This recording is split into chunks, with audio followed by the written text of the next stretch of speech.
Huge surprise, Don. I suppose a bloke that goes into a final and the grand final, what a shock that he signs on at the Crows.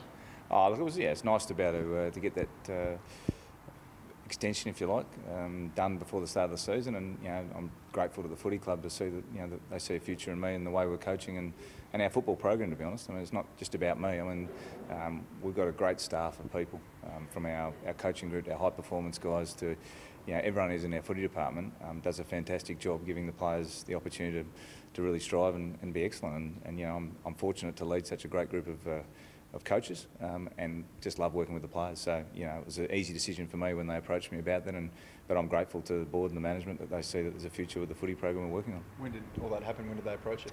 Oh, we had a chat at the end of last year. It's a normal part of the end of the season review with Andrew Fagan, the CEO, Brett Burton, head of footy, sit down and have a chat about how the season progressed, some areas for me in terms of how I'm going, and some feedback around performance, which is ultimately what we're here to do is keep getting better. And from there it was a conversation of interested in extending the term, and I had to think about it over Christmas and sort of went from there. How long did it take you to think about it? Oh, as I said, it was a really easy decision, to be honest. It's I don't have any issue getting up out of bed in the morning and coming into work, because I've got a really engaged group of young men who are excited about what they're able to do and are driven a bit by some obviously some real positives out of last season, but a disappointing end, and it makes it easy to do my job, which is why we live, to enjoy things and do things well, and that's what we're trying to do. Has the bar been raised a bit now, Don, after obviously reaching the grand final and just falling short?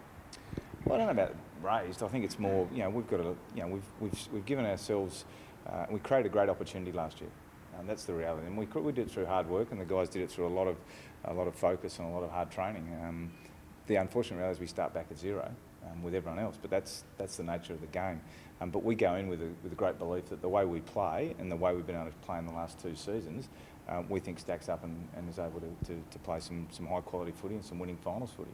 Ultimately, the disappointment of the grand final is there, but to be good, you've got to be aspirational about getting better, and that's really been the messaging for us this year. Has been about, let's return, understand what creates winning for us, but understand that the work that goes into that is the stuff we're doing in November, December, January, which will get us best prepared to perform when the season starts in the end of March. Have you seen something different in the guys during the pre-season, like given that disappointment and they might have been driven over the off-season to improve? I think I've just seen the maturity of the group. It's fair to say that the grand final, we spent some time when we returned to after the break talking about the grand final. We didn't sweep it under the carpet. We didn't sort of say, well, just pretend it didn't happen. We had a good chat about it, and we were able to, through that, it was a healthy process, because it was important to do. And for guys to reflect and to be open and honest with each other about how they performed. And the disappointment was how they performed individually, how we performed as a team, which was quite against how we'd played previously. And from that, you actually get a really great learning and growth opportunity. And so what you do as a group and as individuals is they end up with their own focus and drive to want to get better in certain areas, and that's really what's been driving. And the group, probably the first week there was this uncertainty, coming back after the 8 weeks off and the grand final, but they've been fantastic since then. They've been their attention to detail, their personal drive, their group drive, their leadership in the space of what we expect in standards has been fantastic. And we had guys come back, probably nearly half our group came back and ran PBs or near on PBs, which says to me as a coach that this is a group that's engaged, that want to get better, that want to and understand to get back to the level we reached last year. We've got to keep working hard and keep improving. Don, just on the contract, was it something you wanted to get done before the season started and you got into the thick of the pre-season? Was it something you really wanted to take care of before everything kind of got underway? Oh, it's probably nice to get it done ahead of the season starting, where there's obviously more focus for me in terms of game to game, week to week. But I didn't really have any real timeline around it. For me, it was more, it made sense. We had some good discussions around the contract and those sorts of things, and then it was, as I said, a pretty easy decision. Without going into specifics, would you like to see the players who are out of contract look at getting their deals done before pre-season games and then the actual season getting underway? Oh, well, look, ideally, but that's each negotiation is unique in itself, and the dynamics of how the players negotiate contracts with, and that's something we continue to work on as a club around how do we best go about a recontracting process. But I think the uniqueness of every individual and their circumstances is different, and therefore those things can take 2 weeks, they can take 10 weeks. I mean, that's just the nature of negotiations. Will Rory be a distraction, do you think? No, I don't think so. Did you sort of learn, I suppose, how to handle that? Well, with obviously given the Jake Lever situation this time last year? and how that sort of went? Well, I think you're always learning. That's the beauty of life. Yeah. And at the end of it, we set up in an environment which is all about learning, and that's no different for our players. Our guys who come in for the first year are learning a lot about professional footy through to myself, head of footy, Andrew Pyke. We're all learning the whole time, and we continue to learn in the list management space about how to manage individuals. And each individual, as I said, each individual negotiation is different, and so we've got to respect that. But yeah, we're always learning. What do you? Sorry. No, you go, Joe. Heading to the Gold Coast, you're dealing with a bunch of millennials. Is there an urge to sort of get them off social media and concentrate on each other and building sort of that group feel? Yeah, look, it's the social media is less of an issue. I think it's the reality of the generation that we're coaching as well. Is that there's no point railing against it. That's how they interact. That's how the youth of today are really engaging with each other, and it's an important part of their life. And we get an opportunity to go to the Gold Coast, do some intense training, do some team bonding stuff as well, which is going to be important. And more important, as equally as important, is just the fact that we go to a different environment. We spend a lot of time inside these four walls and training here, and it's 7 years since we've been on a camp as a group. So the opportunity to go away, spend some really intense time with each other is, I think, every club that's gone on them would come away with the same feeling. It's just nice to be able to get their focus, and there'll be opportunities for them to catch up with their mates and stay in touch with their families, but it's going to be an opportunity also to spend some real quality time with their teammates. Speaking of families, you said it was a sort of a lay down reserve your decision. What did the family think? Were they all for you going again? Yeah, they were. I mean, they understand I'm passionate, I love what I do, and they're super supportive.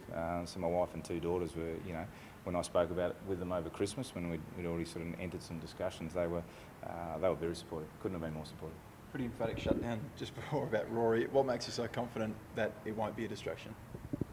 Oh, look, I know the quality of the bloke. That's why I'm very confident. So the playing group, will they be able to handle, I suppose, the recurring chatter? It's going to be similar, I imagine, until Rory signs. That there'll be this interest, but look, our guys have gone through this a few times now, and I think knowing Rory that he'll avoid any unwanted attention on himself. That's not his personality, and so yeah, we'll deal with that. Did you learn with the Jake Lever situation though that you just sort of shut out that external noise and you just focus on football? Well, a lot of primarily what we do inside the four walls here is that we understand there's a lot of interest in footy. Yeah. There's a lot of interest in footy. We've got a massive supporter base, and by the way, to our supporter base have been outstanding. I've received the amount of confirmation or letters I've received of support and so forth, supporting me and the team has been outstanding, and I'm truly appreciative of the support we have in the town. And so we understand the interest. We understand there's going to come with that opinion base or speculation around a whole range of things. But the reality is we can only control what we control, and that's how we go about our business. And so players are pretty good now at understanding. There's external comment which comes and goes, but this thing that's constant is how they come to the program, how they deliver inside our four walls, how they build and how they improve and how they engage with their coaches and each other, and that's our primary focus. Without hijacking it to be about Rory, David Armitage spoke this morning and said St Kilda are very, very interested and they do want Rory Sloane. When you hear a comment like that from an opposition player, do you have a reaction to that? No, not really. I mean, look, if you said to any player in any club in Australia, would you like Rory Sloane to be on your team, I reckon you get a pretty clear answer. So I don't think that's a massive surprise. I mean, we could throw up a number of players and say, what about this guy? Would you like him at your footy club? Well, there's some no-brainers out there. Are we mature enough as an AFL industry, I suppose, that if a player does want to leave, that they can say that during the season, or are we still at a point where they need to sort of conceal that until the end of the year? Yeah, it's an interesting point. I mean, it's something I've discussed with a few people. Well, where would we be? Where would we be placed if someone said, I do want to go? I'd like to think we could be mature enough about it. I'm not sure if the industry is overall, and I'm not talking the industry in terms of the media or the play, but the total, whether it's the fans, whether it's the members, whether it's the media, whether it's the players, the coaches, how that all work. But clearly it happens in rugby league, and it happens quite often in rugby league, and they seem to deal with it. So it's probably just something that hasn't been put out there in an AFL sense yet. So I think it's probably a watch this space, to be honest. You don't want Rory to be the pioneer, though, do you? No, not ideally. The Gold Coast, is it a training camp, full-on training camp, or is it a bit of a fresher up as well? Well, it's a combination. Our program, and the way it works out, just coincidentally, is that we've had 3 weeks pre-Christmas of full training. We'll have about 3 weeks leading into the camp. So it's a sort of a time where we'll have a slightly lighter week, but we'll do some fairly intense training on the Monday and the Wednesday, and then we'll have some other group activities around it. So it sort of comes at a good time in the program to break it up, and then obviously we've got 3 weeks into JLT and AFLX and these sorts of things. So I think it's ideally timed for everyone.